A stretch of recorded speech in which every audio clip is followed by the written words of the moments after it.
Juga dalam agama Islam. Idul Adha ini juga jatuh pada tanggal 10 Zulhijjah dalam kalender Hijriah Mm-mm. yang merupakan bulan terakhir dalam kalender Islam. Iya. Idul Adha ini merupakan salah satu dari dua perayaan utama dalam Islam bersama dengan Idul Fitri gitu ya, itu hari raya Lebaran gitu. Iya. Nah, kedua perayaan ini memiliki makna yang sangat mendalam dalam agama Islam serta menjadi momen kegembiraan serta solidaritas umat muslim lah di seluruh dunia.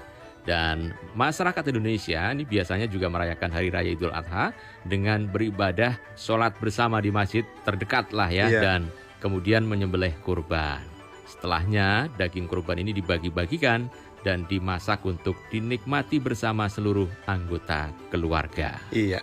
Dan bicara soal kurban atau hari raya Idul Adha ya Bagas ya, tidak hanya di Indonesia yang merupakan negara mayoritas muslim terbanyak di dunia. Iya. Beberapa negara pendengar juga memiliki tradisi masing-masing dalam merayakan Idul Adha ini ya.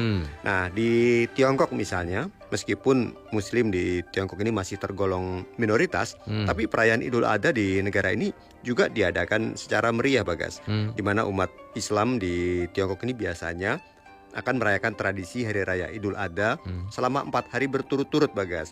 Kalau kita kan paling liburnya sehari ya. Kalau di sana bisa 4 hari nih Bagas. Iya. Dan yang menarik lagi pendengar, muslim di Tiongkok ini akan meliburkan diri dan mengisi harinya dengan berbagai acara keagamaan.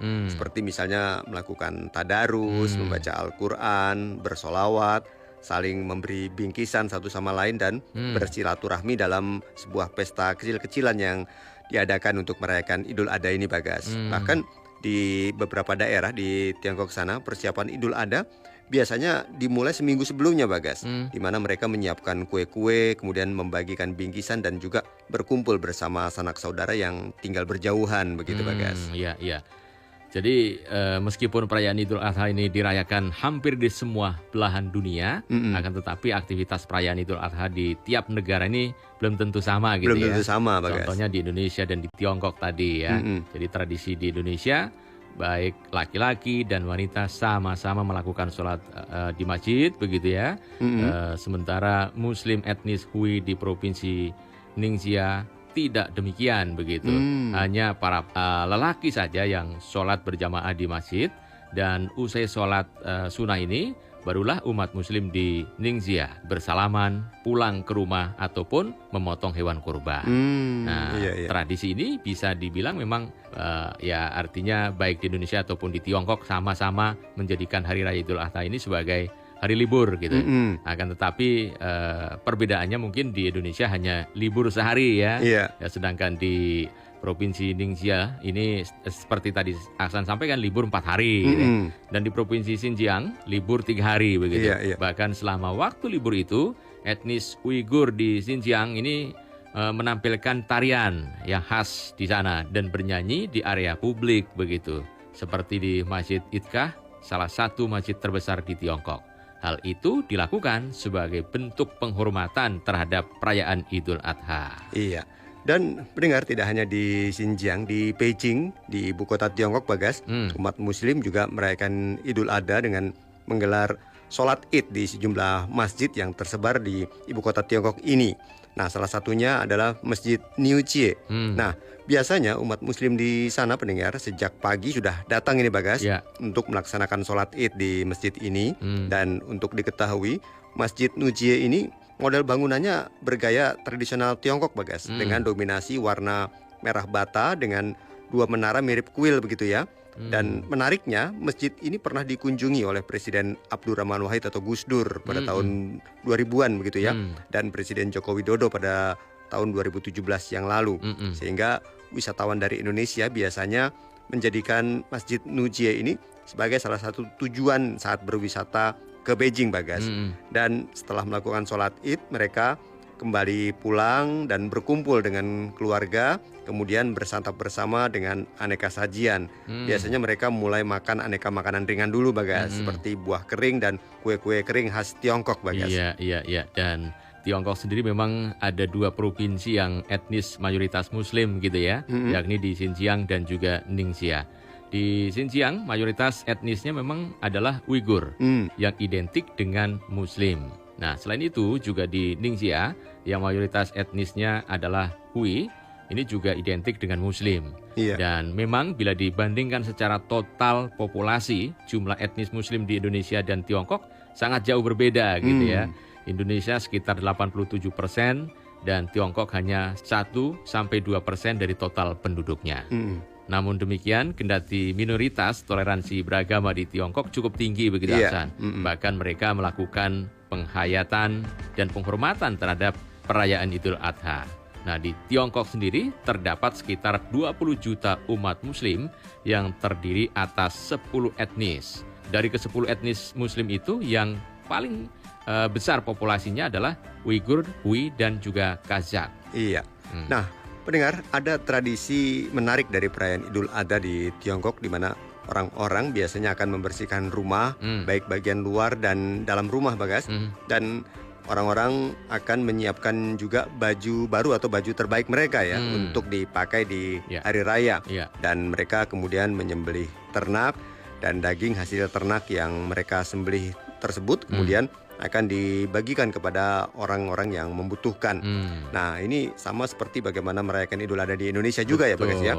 Dan mengenai makanan yang disajikan saat Idul Adha, biasanya mereka ini akan menyajikan bakpao panggang, kemudian juga ada pilaf daging, ada naan bakar dan lain sebagainya. Biasanya makanan-makanan tersebut akan diisi dengan daging domba. Selain itu juga mereka akan menyajikan yang namanya Ciuan San Hangsi atau 9 mangkuk 3 baris. Nah, ini sajian yang berupa 9 mangkok dengan masakan yang berbeda-beda begitu, Bagas. Oh gitu ya. Iya. Ya, ini bicara soal kuliner gitu ya. Memang kalau kumpul keluarga di saat momen seperti Idul Adha ini kurang lengkap rasanya apabila tidak mengkonsumsi santapan khas Lebaran Haji. Nah, di Indonesia kita tahu ya banyak sekali kuliner khas Idul Adha begitu. Iya, di rumah sudah masak apa ini, Bagas? Wah, ini ada opor di rumah. Udah makan opor nih. Iya. Dan biasanya saat merayakan Hari Raya Idul Adha, banyak orang yang akan menyiapkan berbagai sajian, ya makanan-makanan yang nikmat lah ya untuk disantap bersama seluruh anggota keluarga. Ya, dengan begitu suasana Lebaran Haji akan semakin terasa hangat dan menyenangkan dengan makan bersama keluarga. Iya. Nah, salah satunya adalah ya tadi mungkin Bagas sudah sampaikan ada opor, ada rendang. Oh, rendang itu paling nggak ketinggalan itu ya, Bagas. Paling favorit ya. Betul. Siapa yang nggak tahu kan gitu ya masakan yang satu ini. Jadi makanan khas dari Sumatera Barat ini juga berbahan dasar dari daging sapi begitu Aksan yang dimasak dengan berbagai rempah-rempah pilihan. Ini kalau momen-momen seperti ini kayaknya udah umum, udah tahu semua. Iya, begitu. betul. Dan memang kalau membuat rendang bisa dibilang cukup sulit ya, Bagas ya. Karena harus mencampur berbagai rempah dan bumbu dengan benar. Namun kesulitannya memang sangat sebanding dengan rasanya yang sangat lezat. Karena itu biasanya rendang ini menjadi makanan wajib yang harus ada ya, baik Idul Fitri maupun Idul Adha, Bagas. Iya, benar. Nah, berikutnya yang juga hadir menjadi hidangan khas Lebaran Haji yaitu tengkleng. Dan sekedar informasi, tengkleng ini merupakan makanan yang bahan-bahannya terdiri dari tetelan kambing begitu Aksan, seperti usus, hati dan juga kaki kambing. Banyak orang yang menganggap bahwa tengkleng ini sama dengan gulai kambing gitu ya. Hanya saja memang kuahnya lebih cair dan ditambahkan dengan kaldu tulang sehingga rasanya menjadi sangat gurih dan enak. Wah, udah pernah, Bagas? Udah pernah. Wah. Nah, pendengar selanjutnya yang juga banyak kita temukan saat Idul Adha, Bagas, semur, Bagas. Semur ya. Semur, iya. Nah, ini seperti rendang juga, Bagas. Semur nggak pernah absen nih mengisi Hari Raya Idul Adha. Dan kalau rendang terkenal dengan rasa gurih dan pedas, semur kita tahu rasanya manis dan rasa manis semur daging ini bisa diperoleh dari campuran kecap manis yang menjadi salah satu bahan dasar pembuatan semur ini ya, Bagas ya. Betul. Karena campuran kecap, tampilan dari semur daging ini biasanya jadi terlihat lebih pekat begitu ya. Dan bagi Anda yang suka dengan makanan manis, semur ini bisa jadi pilihan makanan yang bisa disantap saat Idul Adha, Bagas. Betul. Nah, perayaan Idul Adha ini sebetulnya umat Muslim biasanya melakukan penyembelihan kambing ataupun sapi. Iya. Dan setelah disembelih, daging kambing tersebut dibagikan kepada warga setempat yang tempat tinggalnya berdekatan gitu ya. Nah, daging kambing yang sudah dibagikan biasanya akan diolah menjadi sate kambing.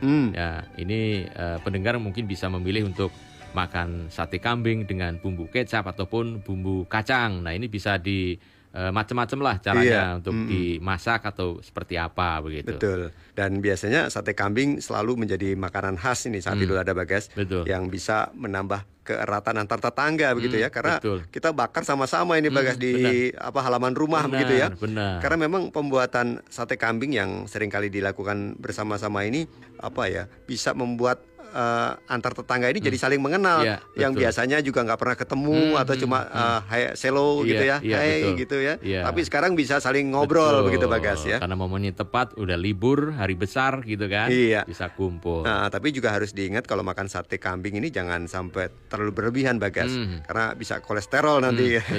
Betul. Nah, selain dibuat menjadi sate, biasanya daging kambing juga akan dibuat sop begitu ya, dengan rasa yang pastinya bisa bikin nagih lah untuk kita, apalagi kalau Bagas suka juga nih. Dan untuk pembuatan sup kambing ini sebenarnya tidak terlalu sulit sih, hanya saja untuk menghilangkan bau khas dari bau kambing gitu ya, yang cenderung mungkin agak sulit. Ya. Biasanya banyak orang yang memanfaatkan bahan-bahan alami seperti misalnya garam, jeruk nipis ini mesti harus ada nih Aksa. Atau rempah-rempah lainnya untuk menghilangkan bau, kalau saya bilang sih perengus kambingnya gitu ya. Jadi bau banget. Nah, ini perlu ada rempah-rempah yang memang harus dicampurkan. Iya. Nah, pendengar, setiap negara tentu memiliki cara tersendiri untuk menyemarakan Hari Raya Idul Adha ini ya. Hampir seluruh negara menghadirkan kekayaan tradisi yang unik untuk merayakan Hari Raya yang satu ini. Dan perayaan Idul Adha yang juga dikenal sebagai perayaan yang memiliki makna mendalam untuk umat Muslim. Bagi mereka tentu ini bermakna tentang pengorbanan dan cinta yang berasal dari kisah besar dalam agama Islam. Betul. Dan pendengar, sampai di sini dulu kebersamaan kita